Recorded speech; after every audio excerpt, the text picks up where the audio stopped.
Welcome back to Hillbilly Pillars. In my countdown of my favorite Van Morrison songs, we've reached the top 20, so let's hit it. At number 20 is the second track off 1979's Into the Music. It's one a lot of folks have heard. It's called Full Force Gale. Sometimes the most straightforward, simple statements can be the best songs. This is certainly the case with this one and Van. He just gets right to it.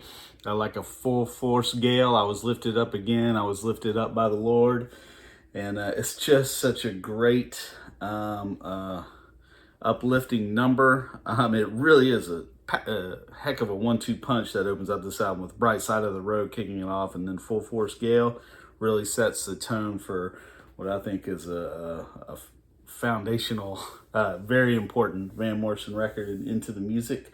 So yeah, at number 20, I've got Full Force Gale. Number 19, another one off Van's most critically acclaimed album. It is the title track and the opening song. I don't know if in popular albums you have much more of a unique tone setter than this song. You're 10 seconds into this, you get a little bit of the extra instruments that come in after his guitar strumming, and it's you have been given the template for what you're going to hear for the entire rest of the album, and that is Astral Weeks. If I ventured in the slipstream between the viaducts of your dreams, where immobile steel rims crack and the ditch in the back road stops, would you find me? Would you kiss my eyes? To lay me down easy in silence, to be born again. And on, Astral Weeks turns and rolls. The album's gonna live forever. And the title track, as I'm saying it, I probably have underrated on my list. But once again, this is favorites, so I can't be wrong. And that's Astral Weeks, number 19. Woo! We just thought, 20 best Van. We are getting into some big boys here. All right.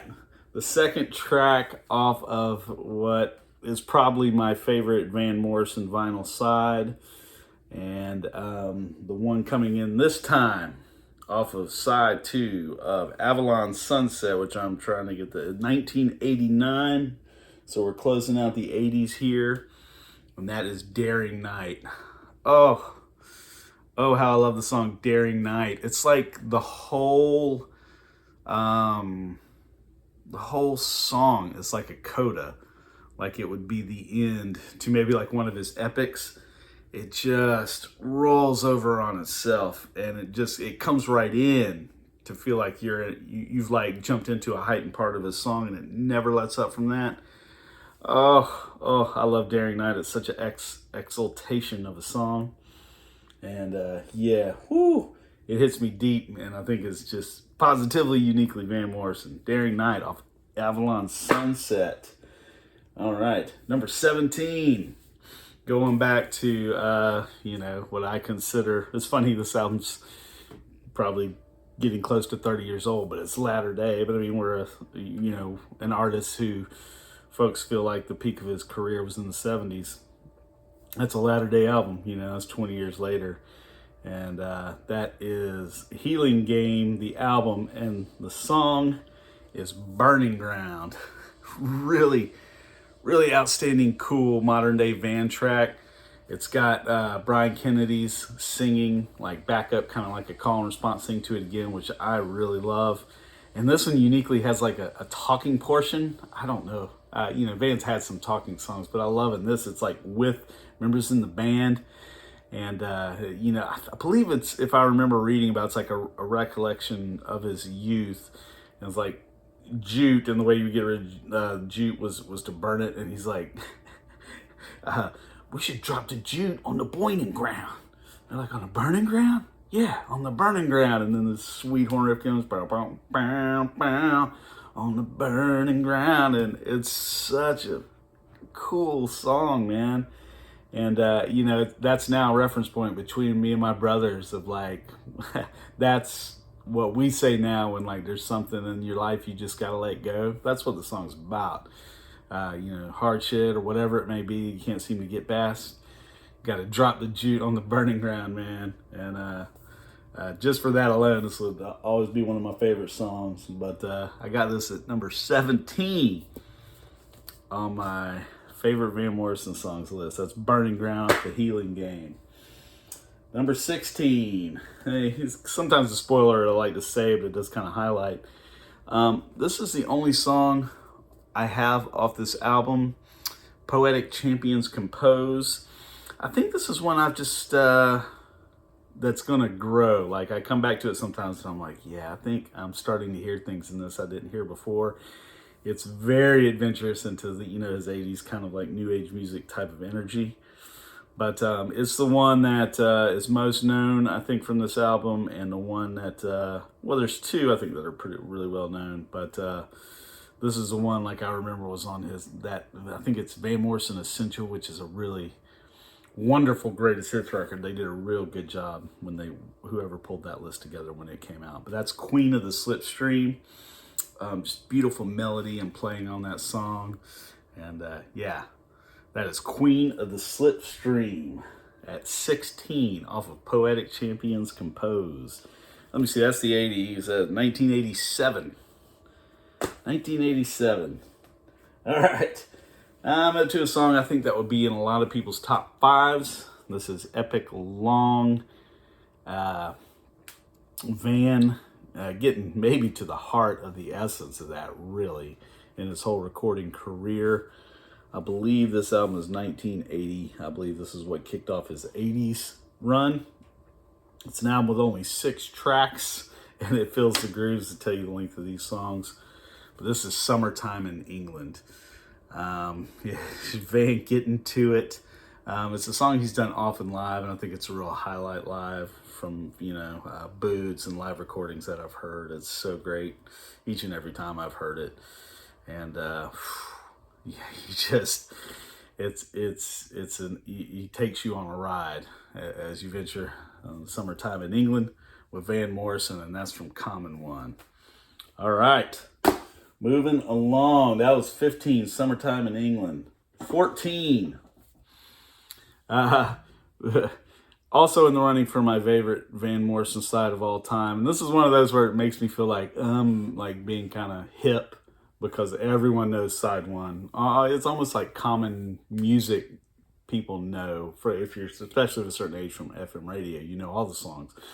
All side one of this album. But the second side, to me, is the most uplifting, like, life verifying side I go to. Like, when I am like wanting to be reflective, when I am like, I want to appreciate this life, it is side 2 of Moondance that I go to. It's just filled with ecstatic joy. And, songs like Glad Tidings and These Dreams of You and Come Running, they all have vindication in them. But the song that I have here at number 14 is Brand New Day. Whoo!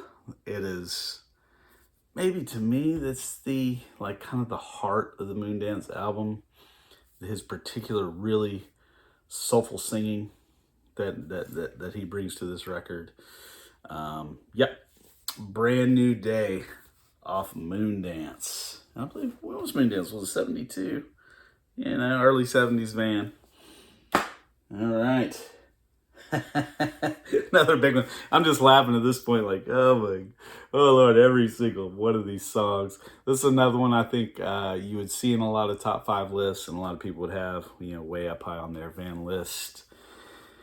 And that is the Epic, the big long track on what a number of people would argue is his best album. I know if you're in the vinyl community here, Mazzy, when he's done a handful of videos like my favorite albums of all time, and this one always gets in there, and that's the album is St. Dominic's Preview, and the song for me is Listening to the Lion.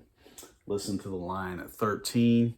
It's hard to even know what to say about the song other than Listen to the Lion, other than you need to listen to the Lion. Only Van. All right.